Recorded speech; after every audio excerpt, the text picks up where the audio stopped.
नमस्कार। आजको सन्दर्भ कार्यक्रममा यहाँहरूलाई स्वागत छ। म चन्द्रबाणिया। दर्शकवृन्द, विपक्षी दल नेपाली कङ्ग्रेसले सरकार विरुद्ध सडकमा शक्ति प्रदर्शन गरेको छ। यो शक्ति प्रदर्शन के को लागि, यसको उद्देश्य के हुन सक्छ, आज हामी जान्ने प्रयास गर्नेछौँ।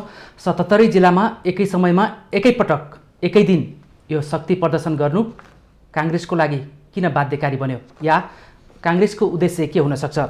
प्रमुख प्रतिपक्षी दल नेपाली कङ्ग्रेस कता हरायो भनेर आवाज उठिरहेको बेलामा, राजनीतिक वृत्तमा टीका टिप्पणी हुने गरिरहेको बेलामा एकाएक काङ्ग्रेस सडकमा प्रकट भएको छ। यो प्रकटलाई कङ्ग्रेसले कसरी बुझेको छ र यो यसरी सडकमै आउनुपर्ने बाध्यता कङ्ग्रेसमा पछिल्लो समय किन देखा पर्यो, आज हामी जान्ने प्रयास गर्नेछौँ। र यो विषयमा कुराकानीको लागि आज हामीसँग पूर्व मन्त्री एवं नेपाली कङ्ग्रेसका नेता राजेन्द्र कुमार केसी हुनुहुन्छ। यहाँलाई स्वागत छ। धन्यवाद। काङ्ग्रेस जुरुमुराएको हो? एकदमै जुरुमुराएको। सडकमै प्रकट भयो काशी? होइन, अब पार्लियामेन्ट बन्द छ, यहाँलाई थाहा छ कि अब यो अहिलेको सरकार चाहिँ पार्लियामेन्टलाई मान्दैन, संविधानलाई मान्दैन, नियम कानुनलाई मान्दैन। जब सरकारले नियम कानुन मान्दैन, संविधान मान्दैन भने अब सडक बाहेक हाम्रो के उपाय रहेर। पार्लियामेन्ट असार 18 गते हठातमा चाहिँ बन्द गरियो। जनतासँग संवाद गर्ने, जनताको गुनासो पार्लियामेन्ट मार्फत मुखरित गर्ने एउटा सर्वोच्च जनताको प्रतिनिधिमूलक संस्था बन्द भएको छ। र सरकार अत्यन्तै गैर जिम्मेवारीपूर्वक सरकार पेश भएको छ। यो अवस्थामा त्यसको ज्वलन्त उदाहरण हो हाम्रा नेता, वरिष्ठ नेता, एउटा निष्ठा र त्यागका प्रतिमूर्तिको रूपमा रहेका आदरणीय रामचन्द्र पौडेलजीले आफ्नो गृह जिल्लामा जाँदा, जसले लोकतन्त्रको लागि आफ्नो जीवन चाहिँ व्यतीत गर्यो, त्यो मान्छेले एउटा पूर्व उद्घाटन गर्न जाँदाखेरि उहाँलाई चाहिँ छेन्थु थुन्से गरियो। त्यति मात्र नभएर साङ्घातिक हमला पनि भएको छ। उहाँको त अलि उहाँसँगै कुरा गर्दा मेरो अहिलेसम्म पनि त्यो लट्ठीले खोज्ने के गर्ने भनेर छ। अब योभन्दा विडम्बना यो मुलुकमा के हुनसक्छ? भनेपछि अब कङ्ग्रेस जुरुमुराए, सडकमा प्रकट भयो, मान्छेले धेरैले आश्चर्य मानेका छन्। ओली सरकार बनिसकेको यो अवधिमा झन्डै 3 वर्षमा काङ्ग्रेसको कहीँ पनि सशक्त उपस्थिति देखिँदैन। संसद र संसदीय समितिमा चाहिँ सरकारले ल्याएका कुनै विधेयकमाथि चाहिँ हल्का फुल्का टीका टिप्पणी हुने र विरोध गरे जस्तो देखिन्थ्यो।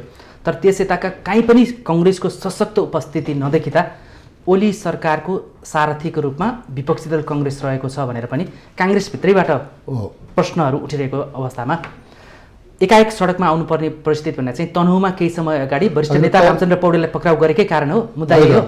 यो त चाहिँ धेरै गुम्सिएर बसेको थियो।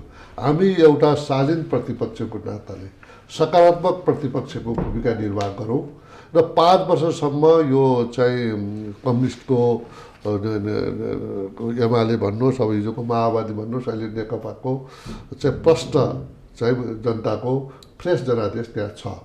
र अब तपाईँहरूलाई लाग्न सक्छ हिजो 48 सालमा नेपाली कङ्ग्रेसले बहुमत ल्याउँदै गर्दा 1 महिना नबित्दै यहाँ चाहिँ स्वर्गीय मदन भण्डारी लगायतका नेताहरूले हामी चाहिँ 3 महिनाभित्र यो सरकार टाल्छौँ भनेर सार्वजनिक सम्पत्ति नष्ट गर्ने र आदि इत्यादि जुन चाहिँ एउटा अमानवीय कार्य गर्यो, हामी त्यसबाट चाहिँ मुक्त हुन चाहन्छौँ। एउटा नेपाली कङ्ग्रेस लोकतन्त्रमा विश्वास गर्छ र हामीले जुन प्राप्त चाहिँ नेकपाले जुन प्राप्त गरेको जनादेशलाई सम्मान गर्नुपर्छ र यो मुलुकलाई समृद्धितिर अगाडि बढाउनको लागि चाहिँ उहाँहरूले नै गर्ने हो। 5 वर्ष हामी चाहिँ संयमित भएर चाहिँ रचनात्मक चाहिँ भूमिकामा रहौँ र एउटा संसारमै चाहिँ अपोजिसन भनेको कस्तो हुनुपर्छ भनेर एउटा सन्देश दिउँ भन्नका लागि हामी चुप लाएर बसेकै। शालीनता प्रदर्शन भयो। शालीनता प्रदर्शन भयो र तपाईँहरू पत्रकार साथीहरू पनि अन्य बुद्धिजीवी समाजसेवी यत्रो ज्यादती हुँदा, लोकतन्त्रमै प्रहार हुँदा पनि कङ्ग्रेस किन बोल्दैन भन्ने सन्दर्भमा चाहिँ अहिले नेपाली कङ्ग्रेस अब जुन किसिमको यो अहिले 77 जिल्लामा गऱ्यौँ, अब हामीले अभियानकै रूपमा हामी सरकारको चाहे हाउसमा, सदनमा होस्, चाहे सडकमा होस् र हामी अगाडि बढ्यौँ र अब हामी सरकारको गलत काम, हरेक कामलाई हामी औलाउँछौँ, खबरदारी गर्छौँ र जुन चाहिँ हामीले समय दियो, यसलाई ग्रेस पिरियड भन्नुहोस्, हनीमुन पिरियड भन्नुहोस्, 2 वर्ष त्यो चाहिँ अब हामी दिने पक्षमा छैनौँ, यो अति भयो। अब जसले निर्वाचनमा बहुमतको जनादेश प्राप्त गर्छ उसले सरकारको नेतृत्व गर्छ, जो चाहिँ अपोजिसनमा रहन्छ, प्रतिपक्षी दलको रूपमा रहन्छ, उसको लागि संसद र सडक बनिन्थ्यो। अहिले संसद बन्द छ, त्यसकारण तपाईँहरूले सडक रोज्नुभयो। मैले भने नि त, संसद हुन्जेलसम्म हामीले केही संसद सञ्चालन हुँदाखेरि हामीले केही कुराहरू चाहे गुठी विधेयकको कुरा गर्नुहोस्, गुठी विधेयक एउटा चाहिँ द्रोही र गुठी भनेको हाम्रो एउटा संस्कार संस्कृति पनि हो र अझ काठमाडौँवासीका लागि विशेष गरेर नेवार जातिको लागि त्यो एउटा सामाजिक पद्धति पनि हो। पछि त्यति बेला पनि विरोध थियो भन्न खोजेको? त्यो त्यहाँ हामीले हाउसमा चाहिँ यो गलत कार्यको चाहिँ हामीले विरोध गऱ्यौँ, सशक्त विरोध गऱ्यौँ र सडकमा पनि यहाँका काठमाडौँवासीहरू उत्रे र सरकारले चाहिँ फिर्ता ल्यायो। तर काठमाडौँवासी उत्रिँदाखेरि त त्यो कङ्ग्रेसको समर्थनमा थिएन, त्यहाँका स्थानीयहरू चाहिँ स्वतस्फूर्त रूपमा थिए, काङ्ग्रेसको झन्डा कहीँ थिएन। हाउसमा म आफैले बोलेको छु 10 मिनट, तपाईँले हेर्न सक्नुहुन्छ। बोल्न त सरकारले जे ल्याए त्यसको विपक्षमा विपक्षी दलले बोलिहाल्छ। विधेयकको विपक्षमा बोल्ने होइन नि, त्यो त हामीले चाहिँ उसको प्रवृत्तिको विरुद्ध। विधेयक भनेको हामी we are the law maker, हामीले बनाउने नै हो, हामीले चाहिँ गुड सजेसनै दिने हो। विपक्ष पक्ष भन्ने हुँदैन विधेयकमा त। भनेपछि यहाँ भन्दै हुनुहुन्छ अगाडि पनि विरोध थियो र पछाडि पनि थियो विरोध सरकारको गलत कामहरूको, तर शालीनतापूर्वकको सम्बन्धमा त तपाईँहरूले भन्नुहोस् न, साथीहरूको मिडिया विधेयककै कुरा छ, साइबर एक्टकै कुरा छ, सुरक्षा परिषदकै कुरा छ, मानव अधिकार आयोगकै कुरा छ, जनतासँग प्रत्यक्ष सरोकार राख्ने कुरामा त कङ्ग्रेसले भुलेको छ नि। भनेपछि सशक्त विरोध चाहिँ जारी नै थियो। जारी किन नहुने? अहिले देखिने गरी चाहिँ त्यति मात्रै होइन, एउटा निश्चित प्रक्रिया पार गरेर आएको गुठी विधेयक, त्यो विधेयक चाहिँ हाउसमा प्रवेश गर्नुभन्दा पहिला त्यसको धेरै चरण पार गरेर आउँछ र एउटा झन्डै 2/3 सरकारले आफूले चाहिँ प्रस्तुत गरेको विधेयक आफैले फिर्ता लिनु भनेको त्यो एउटा असफल, डेमोक्रेसीमा त्यस्तो हुँदैन। पार्लियामेन्ट सिस्टममा हुनसक्छ त्यो चाहिँ संशोधन हुनसक्छ, केही बुदाहरू राखिन सक्छ र त्यो प्रतिपक्षको पनि कुरा सुनिन्छ। दफावार छलफल हामी पार्लियामेन्ट कमिटीहरूमा गर्छौँ, त्यहाँ चाहिँ धेरै बुदाहरू चाहिँ संशोधन हुन सक्ला, राम्रा कुरा राख्न सक्ला। तर विधेयकै फिर्ता लिने भनेको त्यो सरकारको एक किसिमको चाहिँ नालायकीपन हो, त्यो असफलता हो, त्यसमा दुई मत छैन। त्यसलाई विधेयकलाई फिर्ता लिन बाध्य पार्नु चाहिँ विपक्षी दल कङ्ग्रेसको सफलता हो। नत्र भने हामीले हाउसमा त्यो सशस्त्र आवाज ननिकालेको भए त्यो गुठी विधेयकका मार्फत यहाँका गुठीमा जे जति चाहिँ परम्परा संस्कृतिबाट राखिएका आफ्नो पिता आफ्नो पुर्खाहरूलाई वंशहरूलाई चाहिँ राम्रो हुन्छ भनेर जुन हाम्रो चाहिँ खेतबारी अथवा अन्य चाहिँ चल अचल सम्पत्ति राखिने जुन एउटा चाहिँ प्रचलन छ, त्यो नै सरकारले चाहिँ प्राप्त गरेर अनि सरकारले चाहिँ आफ्नो कार्यकर्ता भन्न लाग्यो। हामीले त्यसलाई ठिक छ, यो विगतका कुरा भए। म अहिलेको फेरि कङ्ग्रेसले आफूलाई दाबी गरेको सरकार विरुद्धको सशक्त शक्ति प्रदर्शन सडकमा भन्ने काङ्ग्रेसकै यो आजकै कुरा गरौँ। अब सरकार विरुद्ध नेपाली कङ्ग्रेस विपक्षी दल, जसलाई चाहिँ सर्वसाधारणले र काङ्ग्रेसभित्रैबाट अनि सत्तापक्षकाहरूले चाहिँ विपक्षी कहाँ छ र 2/3 नेकपाको सरकार अगाडि अहिले काङ्ग्रेस देखिने गरी काहीँ भूमिकामा छैन, कता निदाइरहेको छ या हराइरहेको छ भन्नेसम्मको आरोप कङ्ग्रेसले खेप्दै आएको सन्दर्भमा एकाएक कङ्ग्रेस सडकमा त प्रकट भयो होइन? मुद्दा चाहिँ के भनेर चाहिँ खासै उल्लेख्य मुद्दाहरू चाहिँ देखिएन, नाराको रूपमा देखिएन। उल्लेख्य मुद्दाहरू के हो भने पहिलो कुरो जनजीविकाको सवाल कहाँनिर त्यहाँनिर छ सडकमा भन्ने कुरा। एउटा कुरो त लोकतन्त्र हामी जुन भन्छौँ, आज लोकतन्त्र अत्यन्तै खतराको अवस्थामा छ, खतराको मोडमा छ। जब जब लोकतन्त्रमाथि खतरा हुन्छ नेपाली कङ्ग्रेसले बोल्छ। कहाँ खतरा देखियो भन्दा जुन सरकारले मैले भने लोकतन्त्रको आधारभूत चरित्र फन्डामेन्टल क्यारेक्टर भनेको चाहिँ पावर अफ सेपरेसन, शक्ति पृथकीकरण हो। त्यसमा व्यवस्थापिका संसद, व्यवस्थापिका कार्यपालिका र न्यायपालिका हो। व्यवस्थापिका संसद बन्द गरिदिएको छ, न्यायपालिकातिर म धेरै प्रवेश गर्न चाहन्न, सबैले बुझेका छन्। अब कार्यपालिका चाहिँ ध्रुवे हात्ती जस्तो भएर सारा भ्रष्टाचार लिप्त भएर एउटा मन्त्रीले चाहिँ 70 करोड रुपियाँ लेनदेन गर्दा सांसद चाहिँ निष्कासन हुँदैन, निलम्बित हुँदैन। तर मन्त्री त निलम्बित भयो। 33 किलो सुन आरोपी समातेर चाहिँ सुन चाहिँ प्राप्त छैन। निर्मला हत्याकाण्डका सम्बन्धमा मलाई लाग्छ नेपालको इतिहासमा त्यति धेरै त्यो मुद्दामा प्रवेश चाहिँ संसदमा छलफल भएको अरू छैन होला। तर सडकमा त यी नारा अहिले तपाईँले जे भन्दै हुनुहुन्छ, सडकमा त कहीँ पनि देखिन। तपाईँहरूले अहिले 77 जिल्लामा एकै दिन एकै समयमा जसरी विरोधका कार्यक्रमहरू गर्नुभयो, शक्ति प्रदर्शन गर्नुभयो सरकार विरुद्ध, अहिले तपाईँले भनेका बासी नाराहरू त कहीँ पनि देखिँदैन। त्यही नै कुरो अहिले भ्रष्टाचारका सम्बन्धमा जुन चाहिँ चाहे त्यो चाहिँ स्वास्थ्य सामग्री खरिदमा ओम्नीको कुरा गर्नुहोस्, चाहे त्यो गोकर्ण रिसोर्टको कुरोमा चाहिँ यति होल्डिङका कुरा गर्नुहोस्, चाहे त्यो दरबारमारको चाहिँ त्यो जग्गा प्रकरणको कुरा गर्नुहोस्, चाहे त्यो वायुसेना निगमको अहिले जुन चाहिँ पर्यटन मन्त्रीले चाहिँ जुन जिएसटी दिनुभएको छ होइन, त्यसमा चाहिँ ग्राउन्ड ह्यान्डलिङ भन्छौँ हामी। ग्राउन्ड ह्यान्डलिङ चाहिँ जुन यति चाहिँ समूहलाई दिनुभएको छ, कहाँ त्यसको कुरा गर्नुहोस्। यो तमाम जुन मुलुक भयो त कङ्ग्रेसले भने होइन नि, अहिले सडकमा आइसक्यो।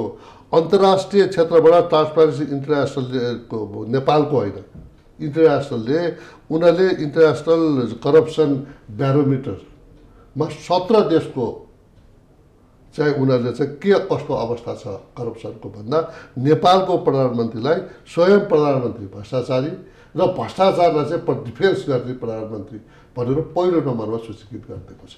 यो त कङ्ग्रेसले भने होइन नि। यस्तो अवस्थामा अब राष्ट्रिय असफल हुन लाग्यो। 5 वर्षको जनादेश भनेको राष्ट्रलाई समृद्धि गर्नका लागि, स्थिर सरकार दिनका लागि 5 वर्ष हुन्छ। 5 वर्ष भने त भ्रष्टाचारको लागि त होइन। अब को नेपालीले पत्ताउँछ ओली सरकारले भ्रष्टाचार गर्दैन? को नेपालीले चाहिँ 3 करोड नेपालीका त पुग्यो। वाइडबडीका सम्बन्धमा तपाईँलाई के चाहिँ मेरै शब्द कतमा लेखा समितिले बनायो। हामीले के भन्यो भने यो मान्छे दोषी छ, 4 अरब 35 करोड रुपियाँ चाहिँ घोटाला भएको छ भनेर हामीले चाहिँ दिँदाखेरि आज चाहिँ अख्तियारमा हामीले लेख्दाखेरि त्यसको अगाडि बढ्दैन।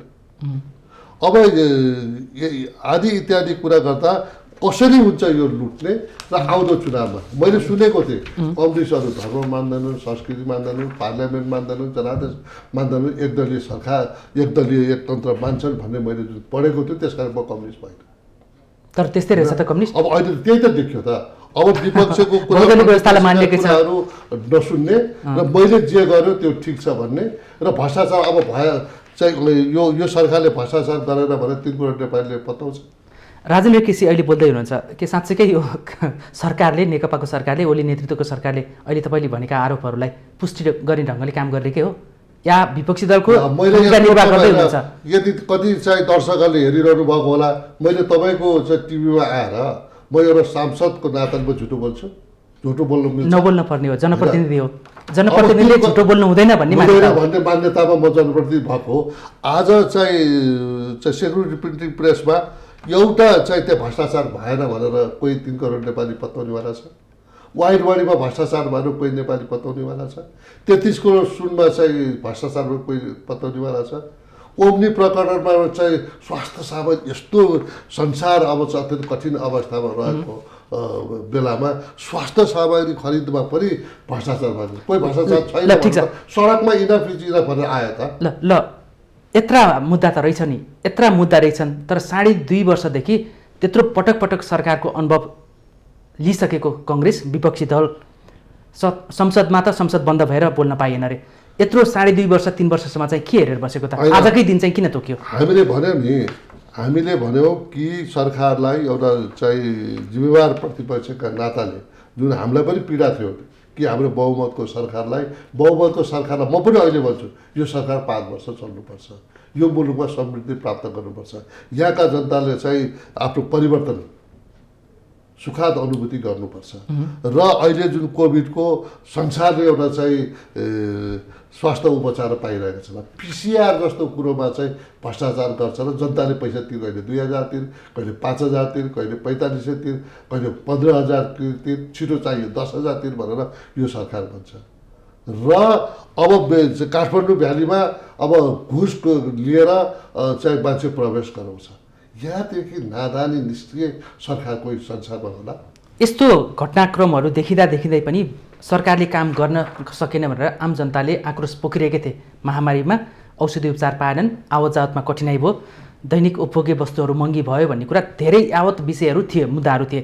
तर कङ्ग्रेसले चाहिँ मङ्सिर 29 गतेसम्म नै पर्खिनुपर्ने बाध्यता होइन। या बाध्यकारी अवस्था केही थियो? सरकारले केही ल्याप्चे लगाइरहेको थियो? होइन, हामीले भन्यौँ विपक्षीलाई बोल्नु होइन। हुँदैन मङ्सिर 29 हामीले यता चाहिँ भनेर? हाउसमा प्रत्येक चाहिँ जनताको जनजीविकाको सवालमा, चाहे त्यो चाहिँ मेलम्चीको पानीको सवाल किन नहोस्, चाहे विद्युत आपूर्तिको सवाल किन नहोस्, कि सडकको दुर्दशा किन नहोस्, चाहे रोजगारीको कुरा नहोस्, हामीले एउटा जिम्मेवारी प्रतिपक्षका नाताले हामीले चाहिँ पार्लियामेन्टमा हामीले यो कुरो चाहिँ सहज उठाएको छौँ। तपाईँहरू फुटेज हेर्न सक्नुहुन्छ।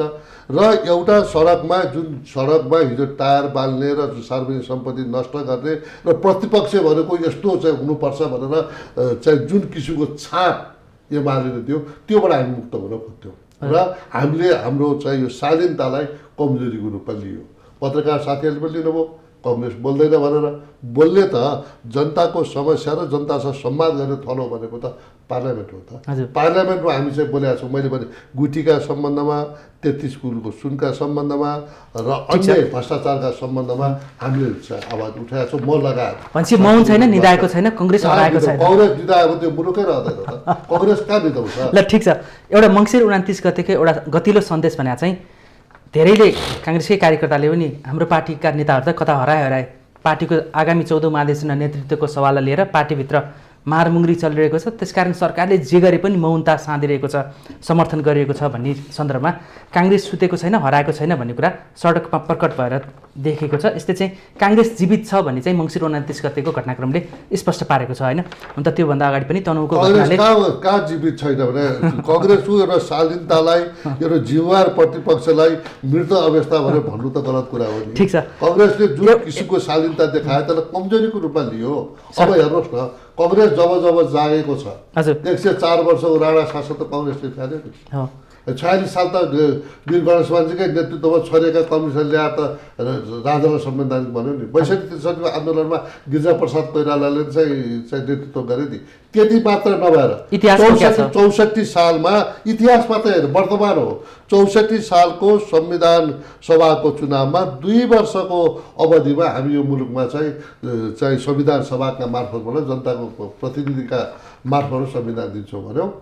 र 2 वर्ष नसकेर अर्को 2 वर्ष थप्यो, 4 वर्ष रह्यो। 4 वर्ष रहँदै गर्दा 4 जना कम्युनिस्टका मन्त्रीहरू भए। त्यो संविधान त बनाउन सकेन। 70 सालको चुनाव हुँदै गर्दा नेपाली कङ्ग्रेसले जनता सभामा भन्यो, एकपटक हामीलाई बहुमत दिनुहोस् अथवा लार्जेस्ट पार्टी बनाउनुहोस्, यो मुलुकमा गुमेको चाहिँ शान्ति पनि हामी बहाली गरिदिन्छौँ र हामी संविधान पनि दिन्छौँ। नेपाली कङ्ग्रेसले दियो। ठिक छ, अहिले मैले 74 यताको मात्रै कुरा गर्दैछु। 74 यता विपक्षी दल कङ्ग्रेस कता हरायो भन्ने मात्रै हो। गरेका कुराहरूलाई त्यसलाई चाहिँ गुमराहमा राखेर हैन, इतिहास त छ। यो संविधान कसले दियो? संविधान सभाका 74 अगाडिको संविधान निर्माण गर्नु आफैमा अत्यन्त ठिक छ। यसमा हामी जाउँला। कङ्ग्रेसको लामो इतिहास छ, किनभने नेपालमा प्रजातन्त्र ल्याउन कङ्ग्रेसकै लामो मात्र होइन, लोकतान्त्रिक चाहिँ आन्दोलनमा कङ्ग्रेसले भूमिका खेल्यो। हामी त लोकतन्त्रवादी हौँ नि त। हजुर, हामी चाहिँ एकदलीयमा विश्वास राख्दैनौँ। कम्युनिजम मैले अहिले भने नि कम्युनिजममा विश्वास राख्दैनौँ। ठिक छ, कङ्ग्रेस प्रजातान्त्रिक मुलुक हो, के पार्टी हो, तर प्रजातन्त्र ल्याउनमा कङ्ग्रेसको जुन योगदान छ, पार्टीभित्र प्रजातान्त्रिक स्थिति बसाल्न कति सक्षम छ त्यो हामी पछि छलफल गरौँला। अहिले तपाईँको अलिकति यो सडकमा आएको नारालाई हेरौँ न। सडकमा सरस्वती, यहाँले भन्नुभयो हामी जुर्मुराएका छौँ, हामी जीवित छौँ, हराएका छैनौँ, यहाँले दाबीका साथ भनिरहनु भएको छ होइन? म अलिकति नारामा जान्छु एकछिन। अहिले सडकमा सरस्वती हेर्दा चाहिँ काङ्ग्रेसले एउटा दाबी चाहिँ गरेको छ, हामी सरकार विरुद्ध शक्ति प्रदर्शन गर्ने भनेर यो मङ्सिर 29 गतेकोलाई लिएको छ। यहाँले अघि सुरुमै भन्नुभयो हामी जुर्मुराएका छौँ भन्नुभयो। सडकमा कङ्ग्रेसको शक्ति चाहिँ कस्तो देखियो? यहाँ प्रत्यक्ष सहभागी हुनुभयो जुलुसमा। त्यो त अब तपाईँहरूले भोलि मूल्याङ्कन गर्नु होला होइन। आज मलाई लाग्छ काठमाडौँमा मात्रै हामी 3 जिल्लामा फरक छ, 20,000 भन्दा बढी रत्न पार्कमा चाहिँ जम्मा भयो। यहाँका युवाहरू, यहाँका महिलाहरू, यहाँका श्रमजीवीहरू, सारा मान्छे स्वतः रूपमा कि यो भ्रष्टाचारी सरकारलाई अब हामीले चाहिँ विरोध गरेर पनि यो मुलुक लोकतन्त्रमा जान्छ। र मैले सुनेको थिएँ कम्युनिस्टहरू भनेको चाहिँ भविष्य, सुन्दर भविष्यको सपना बाँड्छन् र वर्तमानमा नेताहरू चाहिँ लुटतन्त्र गर्छन् भनेर मैले कहीँ पढेको थिएँ कम्युनिस्टको सम्बन्धमा। त्यो कारण म कम्युनिस्ट नभएको। अहिले त्यस्तै रहेछ त? ठ्याक्कै त्यही देखियो कि अब जनतालाई चाहिँ लुटतन्त्र, जनतालाई चाहिँ सुन्दर भविष्य देखाइदिने, समृद्ध नेपाल, सुखी नेपाल भन्ने, उहाँको जाजरकोटबाट चाहिँ ट्रेन चाहिँ काठमाडौँ आउँछ, पोखरा जान्छ, म्याग्दी हुँदा यहाँ यो गर्छ भनेर सारा काठमाडौँमा चाहिँ मोनोरेल चल्छ, यो चल्छ, खै त? ठिक छ। अनि आरोप धेरै पटना पुगिन्छ, यहाँबाट पुगिन्छ, अनि समृद्ध नेपाल हुन्छ भनेर उहाँले भनेका कुराहरू। यहाँ पनि मन्त्री भएर सरकार सञ्चालनमा अनुभव पुगिसक्नु भएको छ। यहाँको पार्टी त झन् इतिहासदेखि नै सरकार चलाउँदै आएको छ होइन। सरकारमा गएपछि मैले के गरेँ, मेरो पार्टीले के गर्यो भन्ने त फेरि अर्को मूल्याङ्कनको पाठ होला। त्यो निर्वाचनले पटक पटक आवधिक निर्वाचनमा देखाइहाल्छ होइन। अब भनिदिनुहोस् त, नेकपाभित्र, सत्तारूढ दल नेकपाभित्र चाहिँ चरम विवाद उचालिरहेको बेलामा र सरकारलाई ढलन विपक्षी दल कङ्ग्रेसभन्दा पनि नेकपाभित्रै प्रतिपक्षीहरू चाहिँ सशक्त रूपमा आइरहेको बेलामा यही बेलामा हो सत्तारूढ दललाई धक्का दिने भनेर काङ्ग्रेस जुरुम्राएको हो? होइन, अहिले पनि हामी भन्छौँ नेकपाले 5 वर्ष शासन गर्नुपर्छ। 5 वर्ष हामीले कुनै धाँधली चुनावमा धाँधली भयो पनि भनेका छैनौँ। स्पष्ट उनीहरू चाहिँ एकजुट भए, मर्ज भए, के भए, रणनीतिक चाहिँ चाल चल्यो र त्यो आधारमा चाहिँ सरकार बनेको छ। हामीले एउटा कुनै हाम्रा नेताले कि धाँधली भएर चाहिँ तिमीहरूको जनादेश प्राप्त भयो भनेर हामीले आवाज पनि निकालेका छैनौँ। र हामी चाहन्छौँ यो सरकार 5 वर्ष चाहिँ चल्नुपर्छ र जनताको तमाम समस्यामा यो सरकारले चाहिँ सम्बोधन गर्नुपर्छ। जनतालाई सुखी नेपाली चाहिँ समृद्ध नेपाल भनेर जुन नारा छ त्यो नारा अनुसार काम होस् र अर्को जनमत पनि उसैले लिएर जाओस्। हामी प्रतिपक्षमा बस्न तयार छौँ, तर त्यो जनादेशको दुरुपयोग गरेर आज यो जनादेश भनेको भ्रष्टाचार गर्नका लागि, आलिसान महल खडा गर्नका लागि यो जनादेश हो। यो जनादेश कदापि होइन। अहिले त तमाम मेरै क्षेत्रमा कुरा गर्दा तमाम चाहिँ हिजो नेकपामा भोट हाल्ने मान्छे चाहिँ आफ्नो हात र आफ्नो पुरपुरोलाई चाहिँ धिक्कार भनिरहेको अवस्था छ। कस्तोलाई चाहिँ हामीले दिएछ।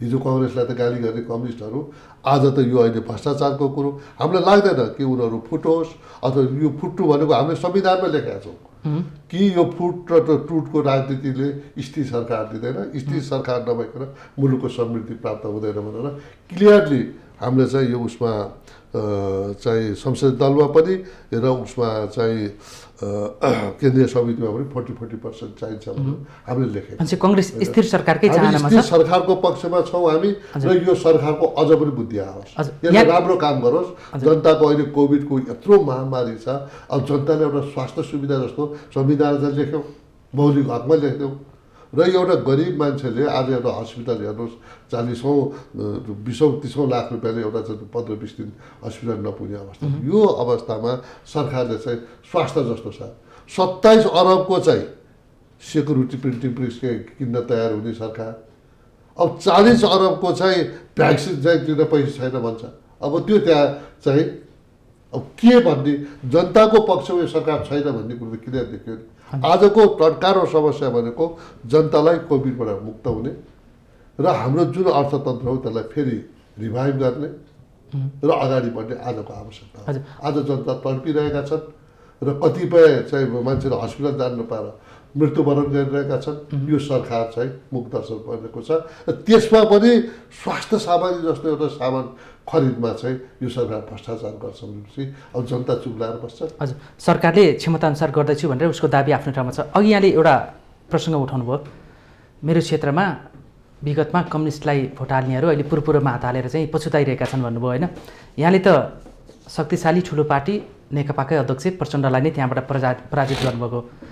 अहिले के तपाईँले त्यहाँको जनताको नारी छाम्दाखेरि, मन बुझ्दाखेरि प्रचण्डलाई भोट हालेर चाहिँ गल्ती गरेछ भनेर उनीहरूले पछुताइरहेको अवस्था हो? साँच्चैको भन्दै हुनुहुन्छ तपाईँ? होइन, प्रचण्डजीलाई भोट चाहिँ जुन चाहिँ नयाँ नेपाल दिन्छु भनेर उहाँले भन्नुभयो र म आफै उम्मेदवार थिएँ त्यो बेला पनि।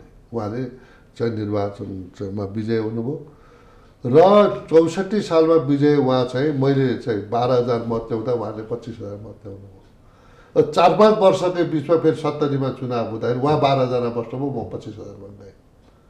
यो भन्छ नि जनादेश र मौसम भनेको कसैले प्रिडिक्ट गर्न सक्दैन, घोषणा गर्न सक्दैन। अब बाहिर अहिले निस्किँदाखेरि पानी पर्छ कि अथवा चाहिँ बादल लाग्छ कि घाम लाग्छ भनेर त तपाईँले प्रिडिक्ट गर्न सक्नुहुन्न। जनादेश भन्ने कुरो जतिखेर पनि जनता, हामी जनार्दन भन्छौँ नि, जनता भगवान् हुन् र उनीहरूले चाहिँ आफ्नो आत्मा लाई साक्षी राखेर निर्णय गर्छन् र उहाँले राम्रो गरे मुलुकको प्रधानमन्त्री एउटा पार्टीको अध्यक्षलाई काठमाडौँ जिताएर पठाएको अवस्थामा उहाँलाई ले राम्रो गरेको अवस्था हो भने के फेरि त मलाई भोट दिन्थ्यो होला र मैले जबरजस्ती त कसैको आत्मामा बसेर भोट दिने कुरा भएन अन्य केही सुन्नु भएको छैन होला मैले धाँधली गरेर त्यत्रो चाहिँ प्रचण्ड जहाँको दायाँ बायाँ 200-400 त उहाँको कार्यकर्ता हुन्छ 20-30 गाडी हुन्छ अब एउटा मोटरसाइकलमा खुर्र हिँड्ने एउटा थोत्रो गाडीमा खुर्र हिँड्ने एउटा चाहिँ स्थानीय चाहिँ एउटा चाहिँ व्यक्तिले कसरी जित्थ्यो होला त हजुर पछि जनता पछुताइरहेका छन् त्यसलाई मलम लगाउने काम अहिले राजेन्द्र केसीले गर्दै हुनुहुन्छ होइन मैले त मेरो राजनीति यात्रा नै विकास निर्माण र जनताको सेवा हो हजुर ठिक छ मैले अहिले पनि भन्न सक्छु मैले जनताको सेवाको लागि 40औं वर्ष बिताएको छु र 46 सालपछि अनवरत रूपमा म लागेको छु जुन दिन म प्रति चाहिँ औँला ठडिन्छ म राजनीति पनि गर्दिनँ भनेर मैले सार्वजनिक रूपमा घोषणा गरेको छु म औँला ठडाउने र मेरा जनतालाई मैले कस्तो चाहिँ उम्मेदवारलाई जिताएर पठाइएछ भनेर त्यो हिंताबोध त्यो स्वाभिमान मेरा मतदाताहरूको म गिर्न दिनु छैन भने मैले प्रण गरिरहेको छु आजसम्म मैले त्यो पाएको पनि छु म गिर्न पनि दिनेवाला छैन हजुर अघि मैले सडकमा यहाँहरूको शक्ति प्रदर्शनको माहौल कस्तो देखियो भन्दाखेरि यहाँले काठमाडौँ उपत्यकाको देख्नुभयो तर अहिले 77 जिल्लामा एकै दिन एकै समयमा जुन यहाँहरूको शक्ति प्रदर्शन थियो नि प्रतिक्रियाहरू के आइरहेका छन् यो त मैले उपस्थिति होइन यो त हामीले 46 सालको आन्दोलन गर्दा गणेश मानजीको घरमा चाहिँ सानो एउटा चाहिँ सरकारको घर पकड्थ्यो 200-300 मान्छेले चाहिँ गर्थ्यो नि त र 46 सालमा त त्यत्रो उर्लत भयो यो त कास्टिङ मात्रै हो अब तपाईँ देख्नुहुन्छ नेपाली कङ्ग्रेस अब जुरमुरायो काठमाडौँ कीर्तिपुर ललितपुर भक्तपुर सबै जुरुक्क उठेको छ जब जब यो मुलुकमा सङ्कट आउँछ लोकतन्त्रको सङ्कट हो असफल राष्ट्रमा प्रधानमन्त्री नै भ्रष्टाचार लिप्त हुन्छ क्याबिनेटमै लिप्त हुन्छ यो त अलिक गम्भीर आरोप भयो के हो त चाहिँ संसदै चाहिँ अवरुद्ध गर्छ कुनै मुलुकमा व्यवस्थापिका त्यो त फरक चाहिँ पावर अफ सेपरेसन अफ पावरमा त फरक अस्तित्व हो नि त होइन व्यवस्थापिका सांसद एउटा अस्तित्व हो कार्यपालिका एउटा हो न्यायपालिका अर्को हो यो तिनटालाई नै उसले पकडमा लिने चेष्टा गर्छ अब तपाईँ देखिहाल्नुभयो चाहे त्यो सम्पत्ति सूत्रीकरण कुरा गरौँ चाहे त्यो चाहिँ उसको राष्ट्रिय अनुसन्धानका कुरा गरौँ सारा प्रधानमन्त्री र क्याबिनेट सिस्टममा अलिनाल त प्रधानमन्त्री हो त त्यो आफ्नो हातमा किन लिनुपर्ने होइन यो के भने भ्रष्टाचारमा आफ्नो मात्रै आफ्नो खटन पटनमा आफूले अकुत कमाउने र केही चाहिँ सीमित मान्छेलाई चाहिँ खटन पटन गरेर राख्नका लागि उहाँले त्यो गर्नुभयो त्यसका लागि अब लोकतन्त्र सङ्कटमा पर्यो भनेपछि चाहिँ अगाडि बढ्यो प्रधानमन्त्रीले शक्ति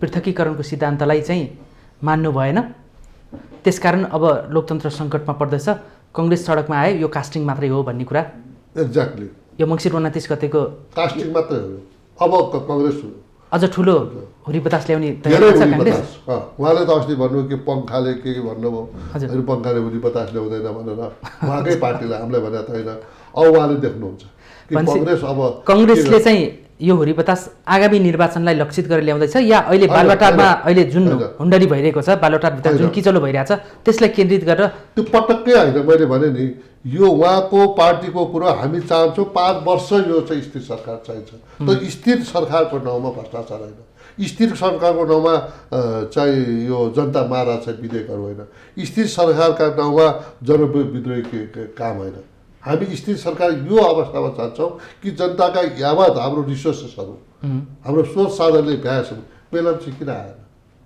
तपाईँलाई थाहा छ 1 महिनापछि 2 महिनापछि 3 महिनापछि भनेको वर्षौँ भयो 75 सालमै चाहिँ 72-73 सालमा वैशाखको 1 गतेको घामको झुल्कुमा काठमाडौँवासीले पानी खान पाउँछ भनेको बेलम्ची आज आइसकेको कहिले टोका फुट्यो भनेको छ कहिले के भनेको छ एउटा कम्पनीलाई चाहिँ 36 करोड दिनु पर्थ्यो 2.5 अरब रुपियाँ राखेर फेरि त्यहाँ भ्रष्टाचार भएको छ यो हद भयो जनता लाटा छ काठमाडौँवासीहरू चुपचाप लाएर बस्छ यत्रो घटनाहरू हुँदा पनि काङ्ग्रेस किन मौन भन्ने चाहिँ प्रश्न चाहिँ थियो तर अहिले यहाँ आएर मिडियामा भन्दै हुनुहुन्छ तर यो विषय यदि त्यति ठुलो करप्सन मेलम्चीमा छ भने अब त्यति 27 करोडकोमा 2.5 अर्ब गइसकेको छ भने त त्यसलाई त प्रमाणसहित अख्तियारमा जाने या सडकलाई त निरन्तर तताइरहने त बढीमा पनि प्रमाणसहित गएको होइन कसले रोक्यो त सरकार हो त काम गर्ने। हामी चाहिँ यो संसद भनेको त विधि संसद भनेर पार्लियामेन्ट कमिटी त एडभाइजरी बोर्ड हो। यसमा यो देखियो, यो चाहिँ वाइड बडीमा चाहिँ यो चाहिँ कारणले यति चाहिँ भ्रष्टाचार भएको छ, 25 अरबको चाहिँ 2टा जहाज किन्दा 4 अरब 35 करोड रुपियाँ भ्रष्टाचार भएको छ भनेर चाहिँ क्याटेगोरिकल्ली यसमा चाहिँ भ्रष्टाचार भनेर त मेरो समझमा गयो त। अब उसको कारवाही गर्ने निकाय त संसद होइन। ठिक छ, यसमा फेरि छानबिन होला। अहिले सडकमा तपाईँहरूले शक्ति नहोला भनेर भएन त कुरा हो, भएकोमा त कुरै हुँदैन। अहिले यहाँको सडकमा शक्ति प्रदर्शनकै कुरा ल्याउँ। त्यहाँ सडकमा शक्ति प्रदर्शन गरिरहँदा केही नेताहरूले भनेको भनाइलाई म ल्याउन चाहन्छु। सरकार अधिनायकवादी आकाङ्क्षामा आफूलाई केन्द्रित गरिरहेको छ, त्यसको विरोधमा कङ्ग्रेसले यो सडक आन्दोलन गर्दैछ भनेर यहाँको पार्टी सभापति शेरबहादुर देउवाले भन्नुभएको छ। फेरि उहाँले नै भन्नुभएको छ प्रधानमन्त्री राजावादीसँग मिलेका छन्, सरकारकै कारण राजा आऊ देश बचाऊ भन्ने नारा सडकमा लागेको छ भनेर सभापतिज्यूले भन्नुभएको छ। के सरकारको कारण सडकमा आवाज आएको बाततिर लग्दैछ भन्ने कुरो त तपाईँलाई मैले भनिहालेँ नि कि अब एउटा जसले यो मुलुकको लोकतन्त्र प्राप्तिको लागि आजीवन चाहिँ योगदान गर्यो, त्यो मान्छेले एउटा पुल उद्घाटन गर्न जाँदाखेरि त्यो मान्छेलाई प्रहरी लगाएर थुनिन्छ भने त्यहाँदेखि अधिनायकवाद के हुन सक्छ? त्यसमा अर्को यसरी पनि हेर्न सकिन्छ कि विपक्षी दलको नेता वरिष्ठ नेता रामचन्द्र पौडेल हुनुहुन्छ, उहाँ सादा जीवनशैली र उच्च विचारको हुनुहुन्छ, यसमा निष्ठावान राजनीति गर्नुहुन्छ, त कुनै शङ्का छैन। अहिले पुल उद्घाटन गर्ने, विकास निर्माणको उद्घाटन शिलान्यास गर्ने भनेको सत्ता पक्षका नेताहरूको या मन्त्रीहरूको जिम्मेवारी हुन्छ कि विपक्षी दलका नेताहरूको हुन्छ? एउटा विपक्षी दलको जिम्मेवारीभित्र पनि पर्छ, साथमा मेरै क्षेत्रमा कि चाहिँ अब मसँग लड्ने साथीहरूले चाहिँ कुनै कार्य गर्न नपाउने हो र, रचनात्मक कार्य गर्नुहुन्छ, उद्घाटन गर्नुहुन्छ। मलाई के मेरै क्षेत्रमा हारेको साथीहरू गइरहनु भएको छ। तर विपक्षी दलको अहिलेको लोकतन्त्रमा त विपक्षी दलका नेताहरूको भूमिका या सांसदको भूमिका भने त सरकारले जुन जुन आयोजनाहरू अगाडि बढाएको हुन्छ र बजेट ल्याएको हुन्छ त्यो चाहिँ सही ठाउँमा सही सदुपयोग भयो या भएन र लक्षित समय मितिमा बन्यो या बनेन भनेर खबरदार गर्ने हो झकझकाइरहने होइन र। अब उहाँले आफ्नो गृह जिल्लामा एउटा पुल उद्घाटन गर्न जाँदाखेरि त्यो गर्नै नहुने कुरा हो त। अब पुल उद्घाटन चाहिँ काङ्ग्रेसको लागि राष्ट्रिय मुद्दा भयो, गर्न पाइएन राष्ट्रिय मुद्दा होइन त। अधिनायकवादको कुरा गर्दाखेरि हामीले किन लोकतन्त्र ल्यायौँ? त्यहाँ बाहुलवाद पनि ल्याएका छौँ, फरक विचारलाई पनि हामीले प्रवेश गराएका छौँ। हामी त एकदलीय चाहिँ शासक होइनौँ, शासन व्यवस्था पद्धति होइन नि। लोकतन्त्र भनेको हामीले पनि बाहुलवाद भनेका छौँ होइन, हरेक विचारहरू अट्न सक्छ। भनेपछि यहाँको बुझाइमा यो सरकार कङ्ग्रेसको बुझाइमा या यहाँको बुझाइमा चाहिँ सरकार अधिनायकवादतर्फ उन्मुख छ, त्यसकारण यसको सशक्त प्रतिकार गर्नुपर्छ भन्नेमा कङ्ग्रेस छ। यसको त धेरै ज्वलन्त उदाहरण छ। अब संवैधानिक परिषद जस्तोमा अहिलेसम्म नियुक्ति गर्न सक्नु। कसको कारण? अहिले कसको कारणले बनिदिनुहोस् त्यसमा? सरकारको कारण। सरकारले त बैठक पटक पटक बोलाएको छ। विपक्षी दलका नेता शेरबहादुर देउवा पदेन सदस्य हुनुहुन्छ, उहाँ कहिले सधैँ बैठक बहिष्कार गरिदिनुहुन्छ। उहाँले कङ्ग्रेस पनि छ र भने होइन र उसले, यो मुलुकमा कङ्ग्रेस पनि छ, प्रतिपक्ष पनि छ र भन्नु। तर संरचनाहरूमा त एउटा उहाँले नै भन्नुभएको छ त, यो मुलुकमा प्रतिपक्ष पनि छ र कङ्ग्रेस पनि छ भन्नुभएको छ। मैले अहिले भने नि आज 6वटै 7वटै चाहिँ प्रदेशमा र केन्द्रमा संसदीय व्यवस्थापिका संसदमा चाहिँ सभामुख र उपसभामुख चाहिँ फरक दल र फरक लिङ्गको हुनुपर्छ भन्ने संविधानले लेख्यौँ। आज त एउटै दलको छ त, त्यो अधिनायकवाद होइन। अधिनायकवाद भनेको धुरीबाट आउने चिज हो र। तर अहिले संविधान मान्दैन, ऐन कानुन मान्दैन, विधि विधानलाई लत्ताउँछ, म नै हुँ भन्ने अहङ्कारवाला पलाउँछ, मैले गरेपछि सबै ठिक भन्ने हुन्छ, अनि त्यसलाई हामी अधिनायकवाद भन्छौँ।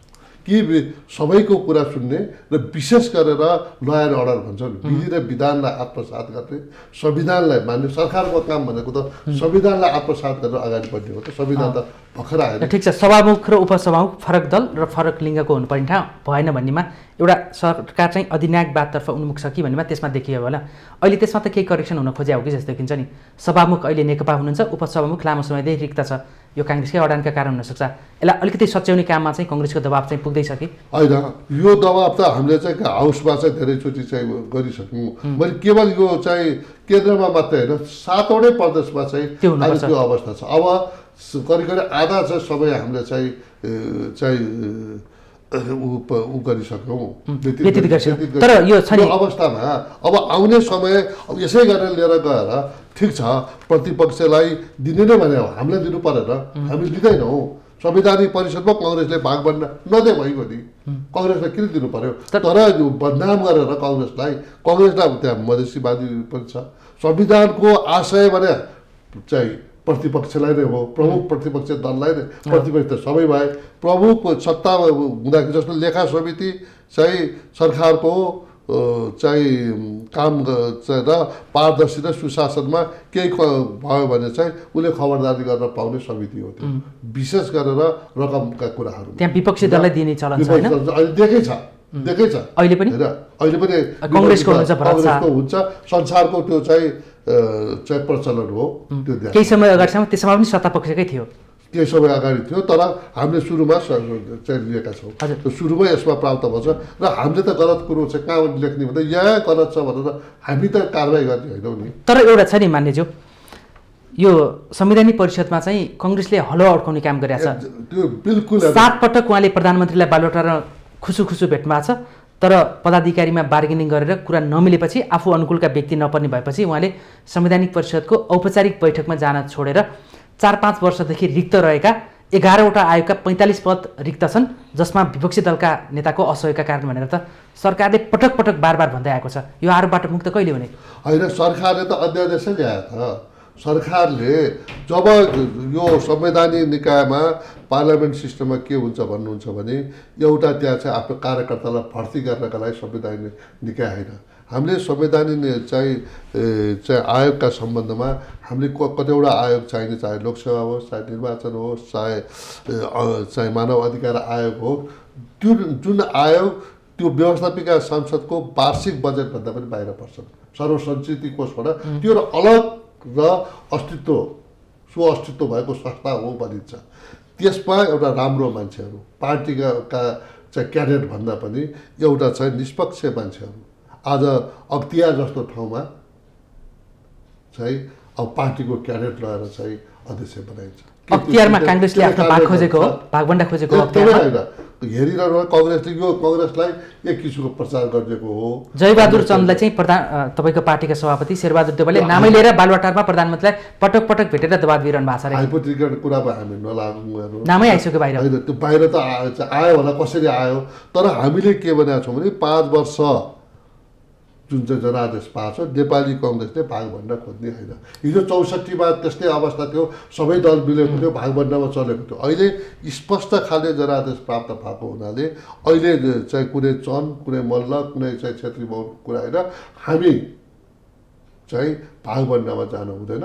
5 वर्ष एउटा चाहिँ जिम्मेवार प्रतिपक्ष। अहिले यहाँले जति भन्नुभएको छ यो पटक पटक भन्नुभएको छ, 5 वर्ष हामी विपक्षीमा रहन्छौँ, सत्तापक्ष नेकपालाई सरकार चलाउन दिन्छौँ भन्नुभयो। सरकार चलाउन दिनु आफ्नो ठाउँमा छ, त्यो मन्त्रीमण्डल गठन त्यसबाट गर्ने कामहरू होला।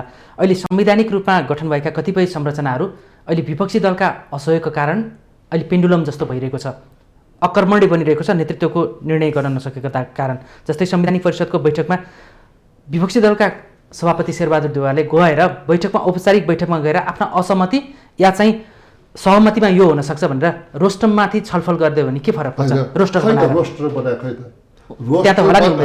रोस्टर बनाएर स्वतन्त्र खाले रोस्टर बनाएर यी स्वतन्त्र मान्छेहरू छन्, चाहे राजदूतकै कुरा होस्, चाहे संवैधानिक निकायको पदपूर्तिकै कुरा होस्, कि रोस्टर एउटा बनाएर मुलुकका चाहे प्रोफेसर, बुद्धिजीवी, समाजसेवी, डिफ्रेन्ट फिल्डका मान्छेहरू, यो मान्छेहरूलाई चाहिँ हामी राख्दैछौँ। कहाँ पेश भएको छ तपाईँहरू सुन्नु भएको छ? रोस्टर बनेको सुन्नु भएको छ?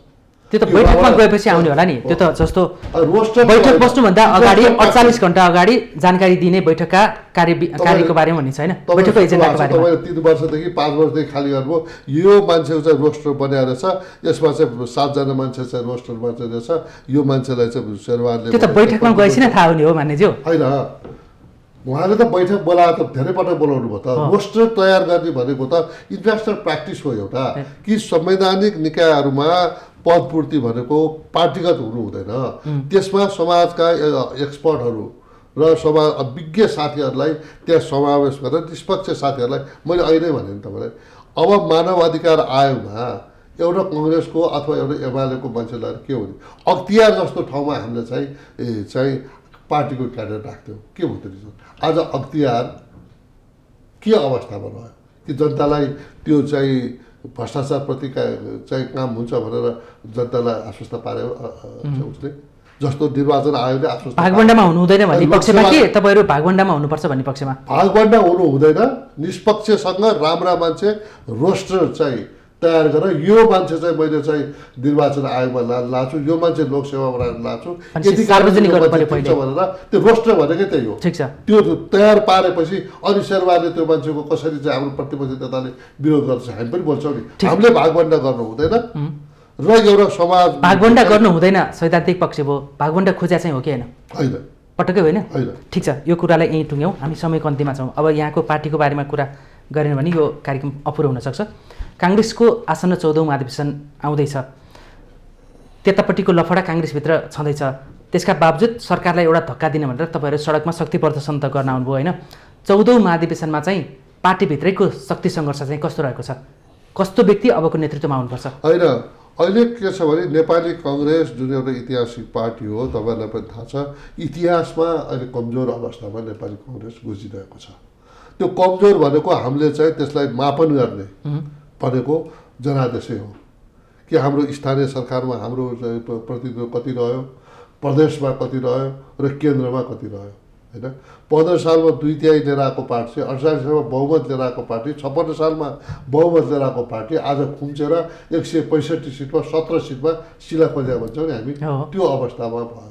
त्यसका हामी के चाहन्छौँ भने मैले कुनै नेता विशेषलाई के चाहिँ दोष दिने कुरो पनि आउँदैन कि अब कङ्ग्रेस सशक्त हिसाबले अगाडि जानुपर्छ। अहिले पनि जनताहरू कङ्ग्रेस सत्तामा आइदियोस् र केही कमी कमजोरी कङ्ग्रेसले गर्यो।